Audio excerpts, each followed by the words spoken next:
The president said his phone conversation with Mexico's President Peña Nieto this morning was, quote, good and friendly. Here to discuss, Rob Taub, Gina Loudon, and Gianno Caldwell. Gina, pretty interesting. They had a call apparently for 1 hour. Then there was an official statement that more or less echoed what President Trump said. Productive, constructive.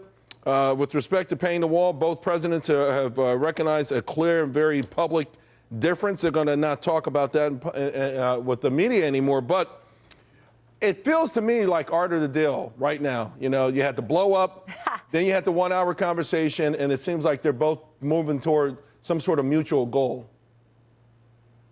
Yes, art of the wall may be exhibit A of the Trump presidency. And I think that world leaders from all over would be wise to take note that President Trump is not like your average president that we're used to. This man knows the art of negotiation. He's using it here. He knows he's got some 59%, according to Rasmussen polling popularity, as opposed to Peña Nieto's 12%. He knows that our currency is so much stronger. Their currency devalued something like 20%, I think, just last year. He knows what his strong points are, and he's willing to use them. And I think that's evidenced by what happened this morning with the phone call. Gianno, that's a fantastic point, because we saw Barack Obama cut deals like the deal with Cuba and some other. We never dealt from a position of strength, even when we had overwhelming strength.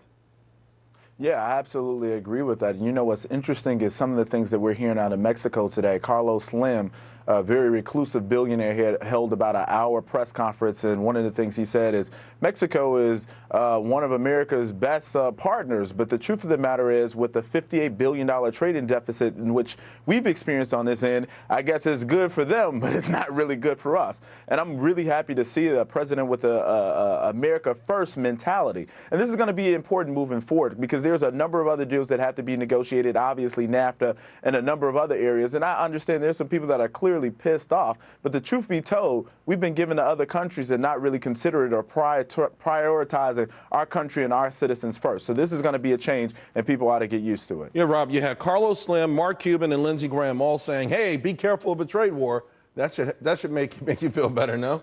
Well, look, my segment of the show I always call spending money or losing money. It's not my area of expertise, but we haven't been successful economically in terms of trade in the past. So I think although Donald Trump is about as subtle as a anvil landing on a grand piano, I like what he's doing. Well, but do you like the anvil part too? Yeah, I do. I think it's a different style of negotiation, but so what? I mean, why is everybody shocked? This is what he said he was going to do, and he's going according to his behavior. Gina, maybe President Trump is redefining the term presidential.